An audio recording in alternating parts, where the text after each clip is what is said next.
Hello everyone.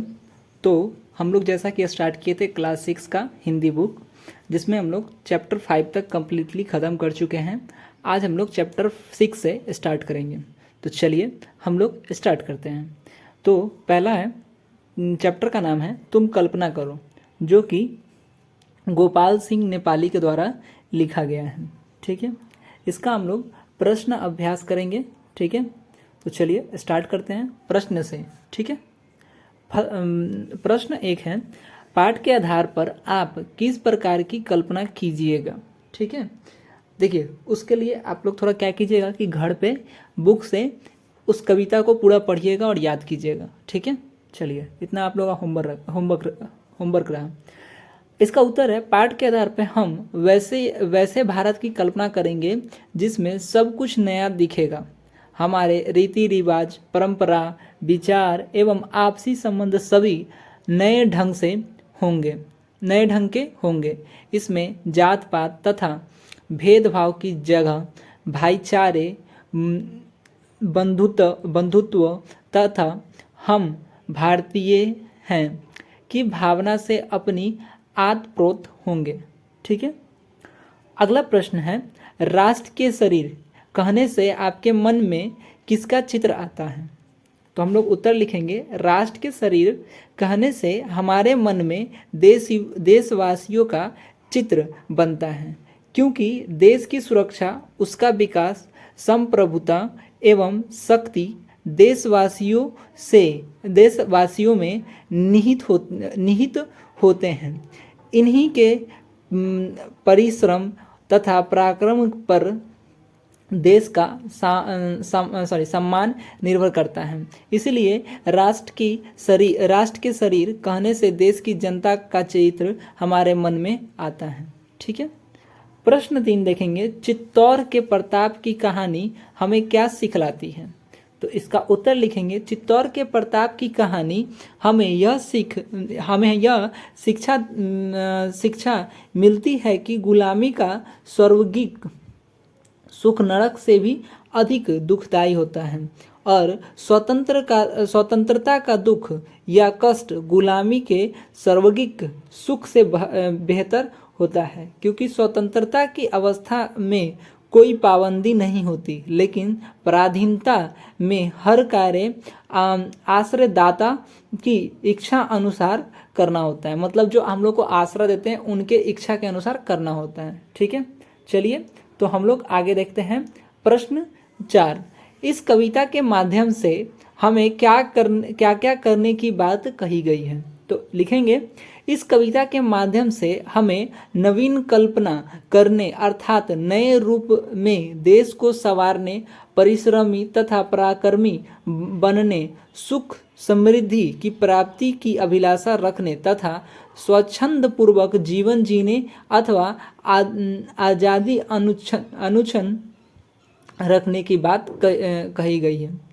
प्रश्न 5 देखते हैं, नीचे लिखी गई पंक्तियों को पूरा कीजिए। ठीक है, तो पंक्ति कुछ इस प्रकार से लिखा हुआ था आपके बुक में, जंजीर टूटती कभी न अनुधारा से। ठीक है, और नीचे का स्पेस छोड़ दिया गया था, उसको भरा गया। ठीक है, दुख दर्द दूर भागते नहीं दुलार से। ठीक है, अगला है, हटती न दस्ता पुकार से गुहार से, इस गंग तीर बैठ आज राष्ट्र शक्ति की। ठीक है, अब पास्ट से आगे का हम लोग प्रश्न अभ्यास करेंगे। तो पहला प्रश्न है, आकाश को स्वतंत्र क्यों कहा गया है। आकाश को स्वतंत्र इसलिए कहा गया है क्योंकि इसमें कोई भी बेरोक टोक विचरण करते हैं, चाहे पक्षी हो या किसी अन्य जीव। उसी प्रकार स्वतंत्रता की स्थिति में देशवासी स्वच्छंदता पूर्वक अपने विचार प्रकट करने, घूमने फिरने के लिए स्वतंत्र होता है। ठीक है, प्रश्न 2 देखते हैं, कविता को पढ़ने के बाद अपने मन कौन सा भाव, मतलब आपके मन में कौन सा भाव उत्पन्न होता है। ठीक है, तो हम लोग लिखेंगे कविता पढ़ने के बाद मन में यही भाव उत्पन्न होता है कि संसार में सबसे बड़ा सुख स्वतंत्रता पूर्वक जीवन जीने में मिलता है। इसीलिए इस स्वतंत्रता की रक्षा अर्थात देश की सुरक्षा सर्वोपरि है, क्योंकि इस स्थिति में स्वाभिमान की रक्षा होती है। अतः हमें अपने देश को समृद्ध तथा शक्ति संपन्न बनाने के लिए प्रयत्नशील रहना चाहिए। ठीक है, चलिए प्रश्न 3 देखते हैं। इस पाठ के प्रत्येक पद में एक एक काम करने के लिए कहा गया, उन्हें खोजिए और प्रत्येक के संबंध में 5 पंक्ति लिखिए। ठीक है, चलिए तो हम लोग लिखते हैं उत्तर में। प्रथम पद में नए ढंग से सामाजिक व्यवस्था करने की सलाह दी गई।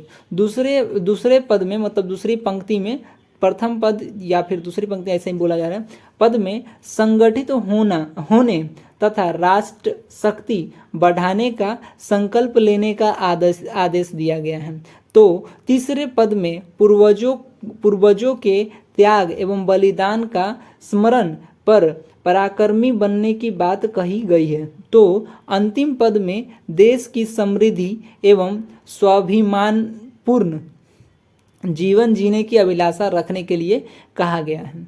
ठीक है, अब प्रश्न 4 देखते हैं। इसमें क्या कह रहा है, इस कविता को पढ़ने से मेरा मन से भर गया।